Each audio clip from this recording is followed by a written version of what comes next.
Alright everyone, it is Finn here, and of course happy 4th of July to all my American viewers out there, to all my non-American viewers. I hope you still enjoy the day the same, I guess. I mean, as a South African, it's just a normal Monday for me. But of course, as today is the American Independence Day, I thought today I'll tell you everything you need to know about USA for the World Cup 2022. We're going to be talking about the team as a whole, and ultimately what I believe is their best possible starting 11 heading to Qatar at the end of the year. Because of course, they missed out on the 2018 World Cup. They're going to want to put forward their best foot. They're going to want to impress after missing out on the previous World Cup. And of course, with a very tricky group with the likes of Wales, England and Iran, it is not going to be an easy group whatsoever. But of course, with the talent within this US national men's team squad, I truly believe that they can produce something special. Now, of course, although I normally do World Cup content only on a Wednesday, once again, as it is the 4th of July, I thought I would do something special. And of course, ladies and gentlemen, if there are any World Cup topics or any video topics you want me to talk about, put it in the comment section down below and I might just end up turning it into a video and I will end up giving you credit. Doesn't that sound good?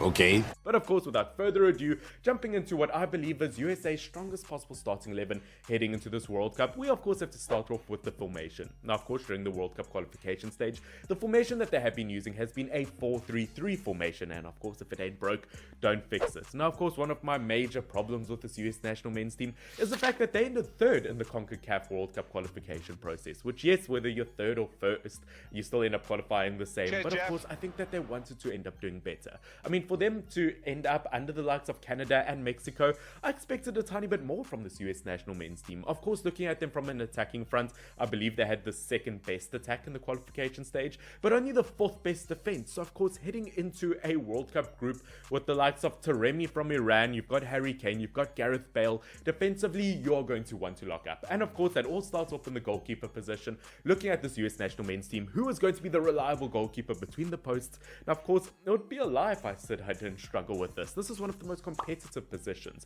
in this US national men's team. I mean, you've got the likes of Zach Stevens from Manchester City, although they've just brought in another backup goalkeeper, so it looks like he might go out on loan to the likes of Middlesbrough. You've also got the likes of, I believe it's Sean Johnson, and the likes of Matt Turner, who has just returned to just transferred to the likes of Arsenal in the Premier League. So you've got three very, very solid goalkeepers, and although initially I chose the likes of Zach Stevens, I thought that he would be a really, really good one, or Zach Steffen. I thought he would be a really reliable goalkeeper. I think he's been solid for Man City for quite some time now. I do think I have to go for the likes of Matt Turner. As I said, it was really between Zach and Matt. I think that they were both incredible goalkeepers, but looking at Matt Turner, of course, the man of the match in the final of the Golden Cup in 2021 for USA, you cannot turn a goalkeeper like that down. And I mean, at the end of the day, let's be honest, they probably will rotate their squad quite frequently in the World Cup and rotate their goalkeepers so that they probably will both get gameplay. My voice broke there. That hasn't happened in a while. But yeah, as I said, at the end of the day, Matt Turner, the brand new Arsenal goalkeeper, although he probably won't be a starter for Arsenal this season, he probably will get quite a bit of Europa League time and FA Cup time and all of that before the World Cup. So it's not like he won't be match ready for the World Cup. Whereas I said, looking at the likes of Zach Steffen, although he has been a brilliant goalkeeper, going out on loan to the likes of Middlesbrough, once again, it's a very, very tight competition. But I do just think I have to go for the likes of Matt Turner. Now, heading into USA's back four, once again, as I said, defensively, USA are going to have to put something special forward if they want to do well at this World Cup. And of course, I believe that I've created just that for this US national men's team. Of course, looking in the right back position, I've gone for the likes of Brandon Baye. In terms of my left back, I've gone for the likes of Anthony Robertson from Fulham. And of course, my centre back partnership, I've gone for the likes of Walker Zimmerman and Cameron Carter-Vickers. Now, yes, I know this is quite a strange defense that I put forward for the USA, but let me explain. Of course, looking in that right back position, looking at the likes of Brandon Baye, although the likes of DeAndre Yedlin has been doing semi-well for Inter Miami as of late, looking at Brandon Baye, he's just had an absolutely brilliant season with New England Revolution, of course, only 26 years old, and in terms of an attacking fullback, I think he's exactly what USA need heading into this tournament. Of course, on the attacking front, 2 goals and 4 assists so far in 14 MLS games.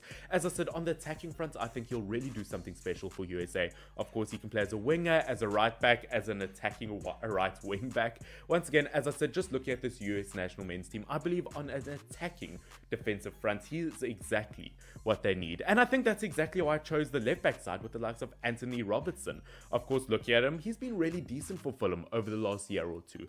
Of course, in terms of the attacking front, also 2 goals and 4 assists in the Championship last season. And before that was a regular for Fulham in the Premier League. Of course, the former Everton man, as I said, putting him and the likes of Brandon Bayer as the 2 fullbacks for USA, I believe on the attacking front is exactly what they need. And in terms of 2 reliable centre-backs, as I mentioned, the likes of Walker Zimmerman and Cameron Vickers, or Cameron Carter-Vickers, should I say. Now, of course, as I know, Cameron Carter-Vickers, once again, a wild shout to put out there. Of course, the former Tottenham Hotspurs man, ever leaving Tottenham Hotspurs, he's become a bit of a hot prospect, if I can call him that. Nice. Of course, becoming a regular in the Celtic team in the Scottish League, and he's done relatively well. I mean, even as a centre-back, he scored 4 goals this season. I think on the defensive front, if you look at him, compared to other centre-backs from around the world over the last year, 5.2 clearances per 90 minutes puts him within the top 80 percentile of centre-backs from around the world. 90.5 passing accuracy puts him within the top 82 percentile. And on top of that, 3.6 aerial battles won puts him within the top 84 percentile in world football. Cameron Carter-Vickers, since leaving Tottenham Hotspurs, has really made a name for himself. And although a wild shout for this US national men's team, I do believe that defensively, he'll be a very, very solid option. Now, of course, looking at the likes of Walker Vickers, or Walker Zimmerman, should I say, once again, a very, very solid option, probably the most guaranteed to start in this back four, in my opinion. Of course, 2 years running now, the MLS Defender of the Year, and I mean, you just can't turn a player like him down. Obviously, defensively, as the most reliable in this back four, and probably will be the starting main centre-back for this US national men's team. Now, of course, heading forward into what I believe should be the midfield for USA, once again, there is such a plethora of talents that USA could go forward with, and I would be surprised if they don't have one of the best midfields. I know that's a big shout, but one of the best midfields in this World Cup. In terms of young talents, they've got something special. I've gone for the likes of Weston Mckennie, Tyler Adams, and once again, bit of a weird shout, Brendan Aronson. Now, of course, looking at Weston Mckennie, probably a good place to start. As we know, the box-to-box midfielder, he can also play as quite a deep-lying midfielder. For Juventus, as we know, a very, very solid season for him. Although Juventus maybe didn't have the dream season that they thought they would hope to end up having. As we know, Weston Mckennie, when he plays for this US national men's team, I mean, he even chips in with goals from time to time. As a deep-lying midfielder, there's something special about him. He's very quick on the ball. He's very, very clever in terms of his distribution. He's absolutely brilliant. And as I said in a previous video of mine, I wouldn't be surprised if he was their star man in this World Cup. Now, of course, looking at the holding midfielder I believe USA should go with. As I said, I've gone for the likes of Tyler Adams, a player who is heavily linked to Leeds United at the moment, which I mean, I don't think would be a bad shout whatsoever. Of course, just like Weston Mckennie, is only 23 years old, currently playing for RB Leipzig, of course, has played 13 of the World Cup qualification games for USA, proving that he's already a very, very crucial part to this team. And with 2.5 blocks per 90 minutes, once again, defensively, so solid. He's got a good bit of pace on him. And I mean, if a Leeds United team, a team that is known for their high intensity, wants a player like him, how bad could he end up being? And of course, to finish off this defense for USA, as I said, once again, tiny bit of a weird one. Initially, I put the likes of Kellen Acosta, but of course, I ended up settling with the likes of Brendan Aronson. Now, of course, much like Tyler Adams, has been linked to Leeds United, and in fact, joined Leeds United about a month or two ago, becoming one of their most expensive players of all time. Of course, moving over from RB Salzburg in the Austrian League after 4 goals and 4 assists last season. Once again, looking at him, so young, so promising, only 21 years old. There is something so high potential about a player like him. Of course, can play as a winger or as an attacking midfielder. In terms of attacking ability, I think he is exactly what USA need moving forward. I mean, as I said, the likes of Weston Mckennie can do all in the midfield, likes of Tyler Adams can do the defensive work, and of course, Brendan Aronson can do all the attacking work. I think having these 3 midfielders adds a total amount of balance to USA, and as I said, I think this is the perfect middle 3 that they should end up going with. Now, of course, heading into my front 3, this is where it gets all spicy as usual. Looking at the attack that I think USA have to put forward, in terms of the left wing, I've gone for the likes of good old favourite Christian Pulisic. Now, of course, yes, as we know, the man who's got bones made of glass, who always seems to be injured, as we know, when he is match fit, he is an absolute superstar, and it's almost a pity that his career, I would say, has been slightly held back due to injuries. Of course, only 23 years old. He's still got a very, very bright future ahead of him. Of course, since moving from Borussia Dortmund to Chelsea, he has struggled with game time due to injury, but when he plays, he is brilliant. Of course, only 22 Premier League games this season, but 6 goals, 2 assists, not bad. And of course, 5 goals in 10 World Cup qualifier games for USA. At the end of the day, the likes of Christian Pulisic is a very, very special player, and although he struggles with injuries, still no doubt in my mind that he should start. Now, of course, heading to the right wing side, I'm not going to lie, and I know I might get criticized for this, but this might be the weakest spot in the US national men's team. I looked at various players to put in this position. I mean, there was a stage where I even put the likes of Yunus Musa, of course, known to be more of a midfielder for the likes of Valencia. I mean, once again, that shows you how much I really struggled to create this position. But at the end of the day, I have to go for the player that USA seem to currently be playing in that position, with the likes of Timothy Weah. Of course, son to the only ever African player to win the Ballon d'Or, George Weah.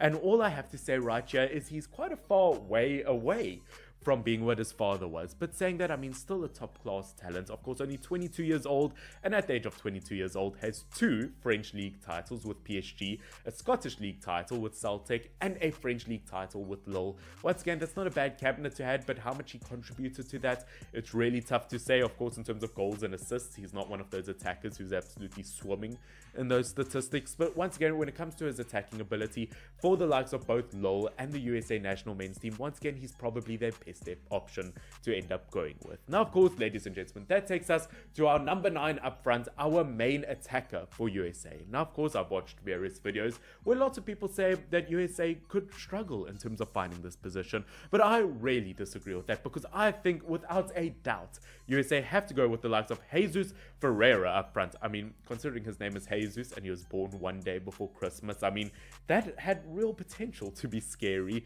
But of course, look at Jesus Ferreira, only 21 years old, and I mean, what a class talent he's been. 7 goals in 31 US national men's team games. Of course, currently playing for FC Dallas in the MLS, with 10 goals and 4 assists in 17 games. Of course, this is his 6th season in the MLS, and he's only 21 years old. I'm telling you, this man is born to be a brilliant footballer. I can see him making a big money move one day to a gigantic European team. As I said, at only 21 years old, I do believe that this is USA's most solid option up front. And ladies and gentlemen, that is it for what I believe is USA's strongest starting 11 heading into this World Cup. Once again, I know, as lots of my European viewers might know, or they might not know quite a lot of these names, a lot of with some of my African viewers, that maybe this USA national team is a bit foreign to them, that they don't know a lot of these players. But I promise you, with the amount of young talent in this team, mixed with experience, I believe that this team can really create something special. As I said, yes, I know I missed quite a few names, with the likes of Sergino Dest from Barcelona, that's a big one,